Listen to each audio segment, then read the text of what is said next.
এখন সমুদ্রের যে অংশে দাঁড়িয়ে আছি এখান থেকে যদি আমি আপনাদের একটা ম্যাজিক্যাল একটা ভিউ দেখাই, এই দিকে দূরে আপনারা একটু তাকান, তাহলে মনে হবে দেখেন যে এই যে মেঘের বুক চিরে সূর্যের আলোটা কিভাবে এসে সমুদ্রে পড়ছে।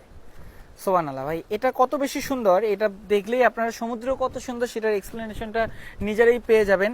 এখন দূরে যদি এইভাবে মেঘ দেখাই তাহলে আপনারা দেখেন আপনারা কোনটাকে সুন্দর বলবেন, এত সুন্দর মেঘকে সুন্দর বলবেন, নাকি এই যে নীল সাগর শান্ত সমুদ্র একদম নীল রঙের এটাকে সুন্দর বলবেন। যদিও ক্যামেরাতে এটাকে তত বেশি নীল বোঝা যাচ্ছে না, তার কারণ এখানে আকাশ অলরেডি ডার্ক হয়ে গেছে এই মেঘের জন্য।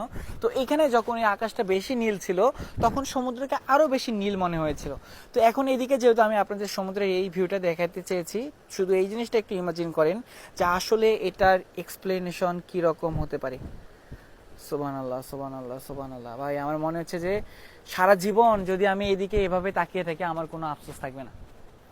তো ধন্যবাদ এতক্ষণ ভিডিওটি দেখার জন্য। আমি আমার ফেসবুক পেজ, ইউটিউব চ্যানেলে সবসময় এই ভিডিওগুলো আপলোড করি, চাইলে সেটাকে দেখে নিতে পারেন। এতক্ষণ সাথে ছিলাম আমি হৃদয়। ধন্যবাদ আবারও ভিডিওটি দেখার জন্য। ফেসবুক, ইউটিউব, টিকটকে হৃদয় দ্য সেলার লিখে সার্চ করলে আপনারা আমার সমস্ত ভিডিও পেয়ে যাবেন। ধন্যবাদ আবারও, আসসালামু আলাইকুম।